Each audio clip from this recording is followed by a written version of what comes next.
My mother's son. I'm going to read the question and let's get into it, shall we? Did you just say that your mother's son is not your brother?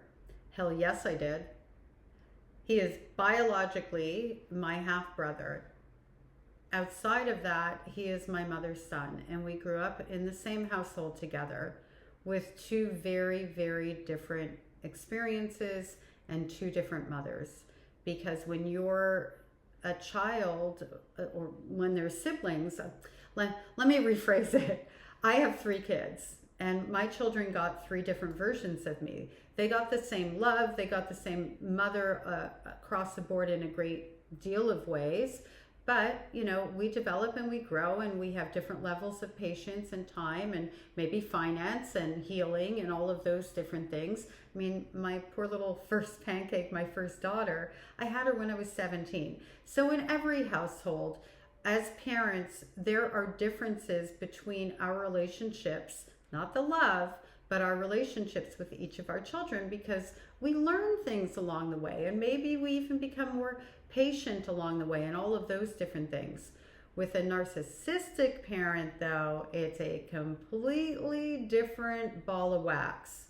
The children in the family get a different version of that parent by design, because the children in that family are not little human beings to be loved and cared for. They are little tools of destruction. They are weapons to be weaponized. My mother's son was taught that there was something wrong with me, that I was the family liar, and that I'm not to be trusted or cared for or protected or any of those things that you would normally tell the older brother to do with the younger sister or sibling. Normally in a healthy family dynamic, it's like you have to take care of each other and love each other and be nice to each other and all of those different things. But with a narcissistic parent, my mother is a narcissist and a sociopath, still alive, dead to me, walking the earth, dead to me for well over 30 years. What is happening in that dynamic is the golden child, my brother, is taught to hate me. Plain and simple. Taught that I'm no good, that I'm the bad apple. And the irony there is he was the one who was crashing cars as a teenager, 4 of them, got a brand new one each and every time. He was the one who was doing drugs. Him and my mother were stealing drugs from one another. And I'm not faulting him for this. He was a 15, 16, 17-year-old kid who was walking around with his own wounds because of all the things that my mother exposed him to and did to him.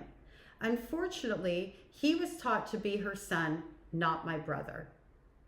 It took me a really long time to figure that out. I lived in a fantasy that one day when my mother dies, because I thought, he just needs her love more than mine kind of thing, before I realized that there is no love from her because she doesn't have the capacity to love. Like I said, she's a sociopath and a narcissist. But I thought when she dies, he will be released and he will be my brother. I lived in this fantasy. I can't even tell you how long, but I can say even, I would go 15 years ago, I still desperately wanted that from him. I wanted him to be an uncle to my children. And I look back now and I'm like, oh, that poor little Marnie, even 15 years ago, the younger version of me, how twisted up I was and how much I thought he could someday be the big brother that I longed for, just like I thought my mother could someday be the mom I longed for. The reality is he was trained not to be.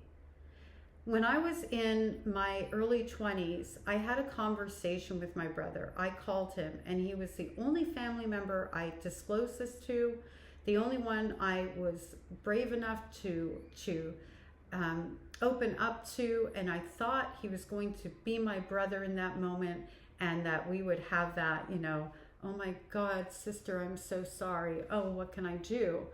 I called him and I said, when I ran away when I was 12 years old and I stayed out all night, do you remember that? And he's like, yeah. He said, what of it, kind of thing. And we hadn't spoken in quite some time because I was on and off with my mother throughout all of that. I said, well, I was SA'd that night. I was kept all night. I didn't stay out all night voluntarily, and that's how I lost my virginity. And he started calling me a liar. He said, "You're lying. You've always been a liar. You liar. Why are you telling me this? You're just lying. You're a lie." Throughout the whole thing, those were the words on repeat. He never called me back to go, "Whoa, I had a thought about this," or nothing. That's how the conversation ended. That's when a part of me realized that he was conditioned to think of that, to think that I was the liar, that, how could he believe me? I mean, of course, everybody in the family has known since I'm 4 years old, I'm the family liar. He would have been taught that when he was a child about me as well. I still didn't understand how deep that ran and what that conditioning really looked like. And my mother parentified him. He was her pseudo-husband, her protector. She involved him in things that no child should ever be involved in or exposed to. In some ways, I feel sorry for him. In other ways, I'm like, dude, you're 5.5 years older and you're still your mother's son.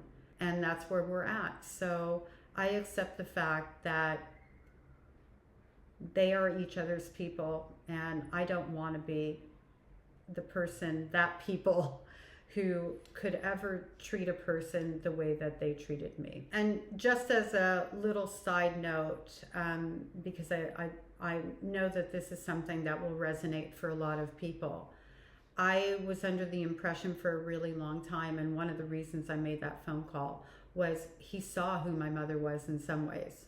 There were things that he saw, and I thought that because we were raised in the same household, he would have to acknowledge that.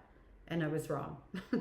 I know he knows. I know what he knows. And I know he doesn't want to be accountable for what he witnessed, even now. And that's what makes him also my mother's son, because his unwillingness to take accountability for what he remembers to help us have a relationship and put her off the island tells me that he's a lot more like her than I ever could have realized, and a lot less like anything I would want to be around. Yet again, bringing it back to that same thought and feeling. And it took a lot of mourning and a lot of processing to get to the point where I was able to let him go. And it was difficult. It was difficult to know that we all have children who are cousins who will never know each other. I mean, one of my daughters ran into one of his sons at an event. They both didn't know what to do with one another. Like, they didn't really interact. And I think that's heartbreaking. For what? Because the narcissistic family system is so attached to the abuser that they rather put the victim survivor off the island and continue to raise their children in that dysfunction.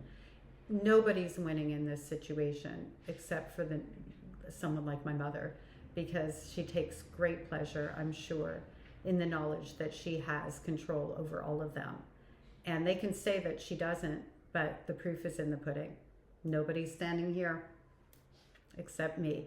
Well, and my kids and my grandkids, who I'm very grateful for. And thank goodness, through luck, circumstance, and decision, I didn't stay in that system, and my children didn't have to grow up around that, and we broke the cycle together.